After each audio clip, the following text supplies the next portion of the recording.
Okay, so now let's move on to this concept of combined loading. Probably one of the more difficult things we're going to cover all semester, so hang on. Good news is it's on video, so you can always pause and rewind. And we're going to take 2 days for this, so the first day is going to only have 2D combined loading. It's not too bad, and really if you break it apart and look at it individually in parts and pieces, it's not so bad.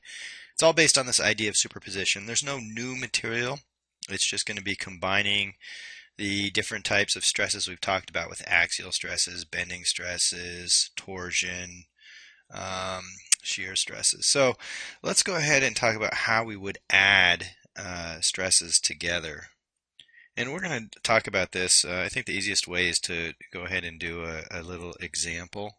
And in this case, we're going to be looking at this open link chain, meaning if I had something that looks like this, ugly, but you get the idea. And let's say that I were applying a load right at the midpoint, straight up, with a force of 900 newtons. And of course, there's an equal and opposite on the bottom. And we're going to say that what we want to analyze is what's going on right on a cross section on this member. I'm going to call this AB, as if there's a point A on the outside and B on the inside. And if we were to look at the distance from the center line of that section to where this 900 Newton force is applied, this is a distance of 15 millimeters for this example. And let's say that in this case, what we would like to do is we would like to find the stress, the maximum axial stress on this cross section. So the first step would be to draw a free body diagram so we can get an idea of what forces are going on within this at this section AB. So if I just draw the top half of this, so looking at this section, what I see is that internally from some of the forces in the Y, I know I have to have a force down of 900 newtons at this cut. And also from some of the moments, what I would find out is that I have to have a moment here, which there's that moment. That moment which needs to be clockwise, because the 900 newtons, if I did some of the moments about that point, is going counterclockwise. So that moment, this moment right there, is just equal to the force times the distance, or 900 newtons times this 15 millimeters, for a total moment of 13,500 Newton millimeters. So I have two forces going on, well, a bending moment and an axial force. Each one creates a stress. Let's start by looking at the bending stress. Like, how does this moment, what kind of bending stresses does it apply at? And in particular, if I were to say, what did I call this? A and B. Point A on the outside and B on the inside. And you should be able to look at it and already see that with this case, A, just due to that bending moment, would be in compression and B would be in tension. If I had a piece of foam, I would show you, but you could imagine it bending about that center axis. So if we look at that bending stress, we know our equation is minus my over I. Now that's a generic equation. Couple things to note. We haven't talked too much about subscripts. We'll get there in a little bit. If we say that we have our typical x and y direction, then technically this is in the y direction. We'll talk more about that later though. In 2D it's easier to follow. But you can imagine that when we talk about tension and compression, if I have a tensile force, it's pulling in that negative y, and if I have a compression force, it's pushing that positive y direction. So plugging in the numbers, the easy part, I end up with something like, all right, something like this. Unfortunately, what I did forget to tell you, is the diameter for this whole thing. And the diameter is, so maybe you'd want to put up, I don't know, somewhere around here, that we have a diameter that is 12 millimeters. And that'd be constant throughout this link, right? Oi. So the moment of inertia, pi over 64, diameter to the fourth. You could look that up in a textbook. Anything that's round would have that same moment of inertia. Plugging in those numbers, what I end up with is either a plus or minus of 79.6 megapascals. So once again, we have tension on one side, compression on the other. So what it looks like is it varies from A to B, is that A is pushing up in that positive Y direction. That's my compression side. Because it's compression, I'm going to put negative 79.6. I know you might be thinking, well, it's going up. Why isn't that positive? But positive isn't direction of the axes. Instead, it's compression versus tension.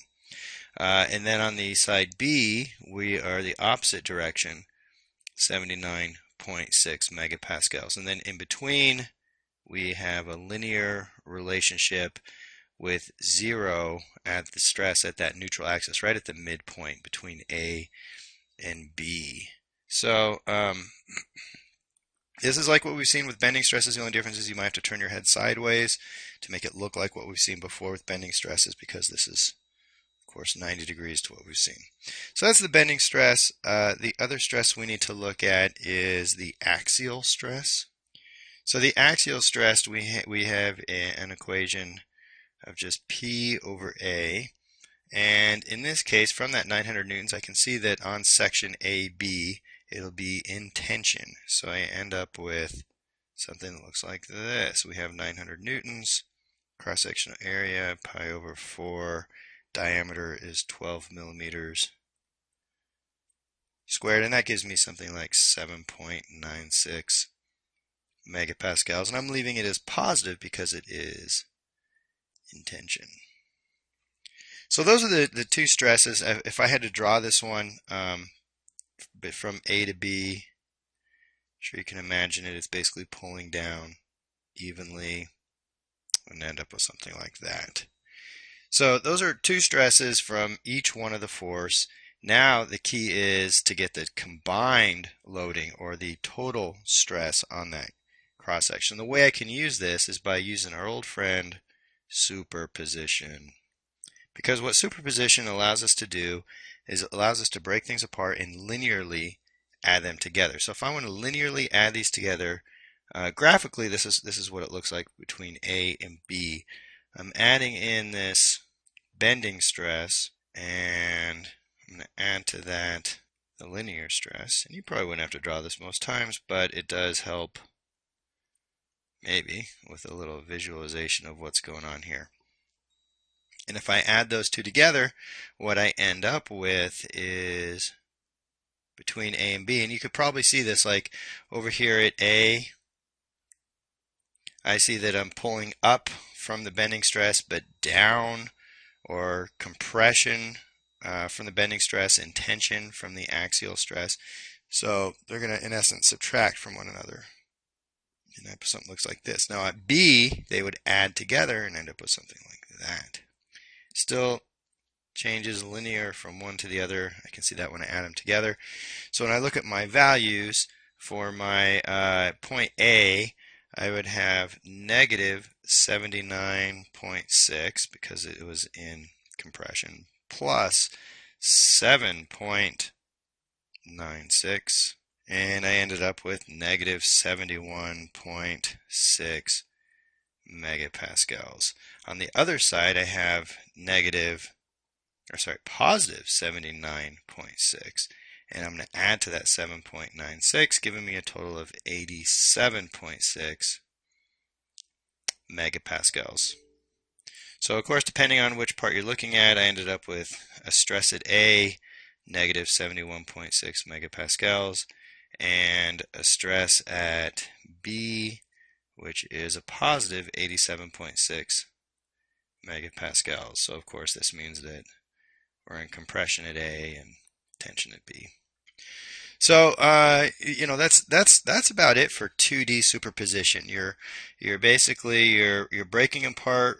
I don't have this in the notes, but if I had to write a process, and this will be the same in 3D, by the way.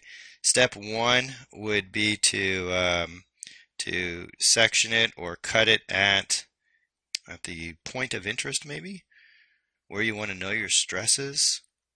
And the second step would be to use statics to find your forces and moments at that cross section. And the third step would be to use your stress equations to relate each one of those forces and moments into a stress. And then the last step would be to add up your stresses. So that's the general process. This was really the only example I have because the 2D problems really aren't that difficult. It's 3D that starts warping people's minds. So take a look at the homework. Let me know if you have any questions or comments, and we will continue this on our combined loading day 2. Good luck.